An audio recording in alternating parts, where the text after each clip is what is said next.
warahmatullahi wabarakatuh. Perkenalkan, nama saya Rahmasia dari Prodi Kimia dengan NIM 2320310778. Hari ini saya akan mempersembahkan salah satu biomolekul paling penting dalam kehidupan, yaitu asam nukleat, struktur, dan fungsi.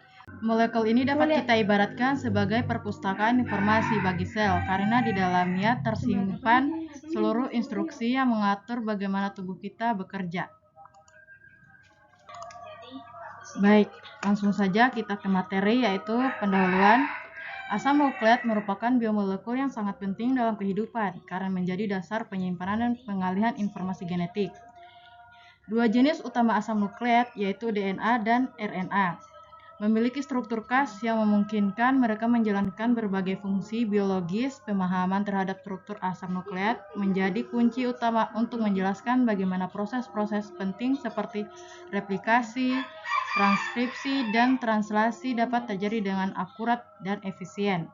Struktur dari asam nukleat sangat unik dan kompleks, namun sangat terorganisir. Misalnya struktur helix ganda DNA memungkinkan proses replikasi yang presisi. Sementara struktur RNA yang lebih fleksibel memungkinkan berbagai peran dalam sintesis protein dan regulasi genetik.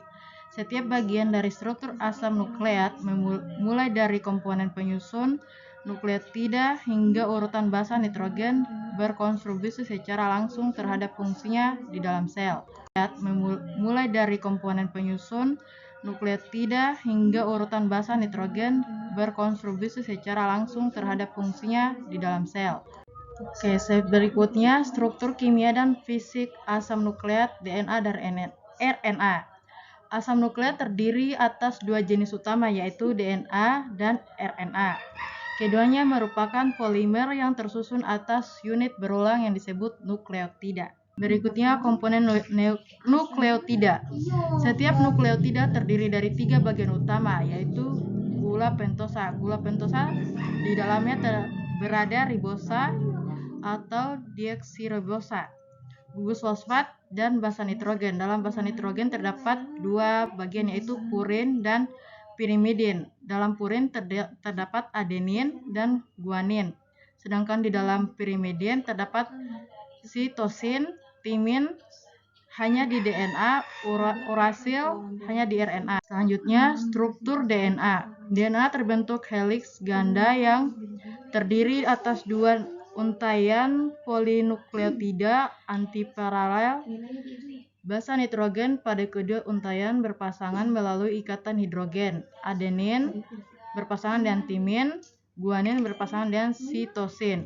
DNA sangat stabil secara kimia dan dapat menyimpan informasi genetik dalam jangka panjang. Struktur RNA biasanya beruntai tunggal namun dapat membentuk struktur sekunder, misalnya hairpin loop, melalui pasangan basa internal. RNA mengandung urasil sebagai pengganti timin. Selanjutnya, fungsi utama DNA dan RNA dalam sel. Fungsi RNA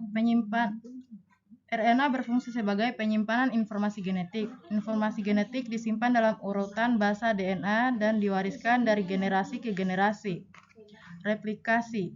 DNA menggandakan dirinya secara semi-konservatif sebelum sel membelah. Transkripsi. DNA bertindak sebagai cetakan untuk membentuk RNA. Fungsi DNA.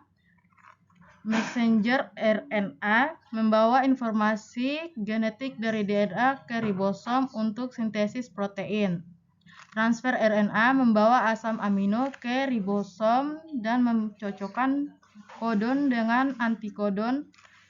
Ribosomal RNA bagian struktur dari ribosom terlibat dalam pembentukan ikatan peptida selama translasi. RNA pengatur seperti berperan dalam regulasi ekspresi gen dan degradasi messenger RNA. Sebagai kesimpulan, asam nukleat yang terdiri dari DNA dan RNA merupakan biomolekul penting yang memiliki struktur khas dan fungsi vital dalam aktivitas seluler. Struktur asam nukleat tersusun dari unit dasar yang disebut nukleotida yang terdiri atas gula pentosa, gugus fosfat, dan basa nitrogen. DNA terbentuk heliks ganda yang stabil, sedangkan RNA berstruktur untaian tunggal yang lebih fleksibel. Hubungan antar struktur dan fungsi sangat erat. Bentuk heliks ganda DNA memungkinkan penyimpanan informasi genetik jangka panjang dan replikasi yang presisi. Sedangkan struktur RNA yang fleksibel memungkinkan berbagai fungsi seperti penyimpanan informasi, pengangkutan asam amino, dan penyusunan ribosom. Fungsi utama DNA adalah sebagai penyimpan informasi genetik, menjalankan replikasi, dan menjadi cetakan untuk sintesis RNA.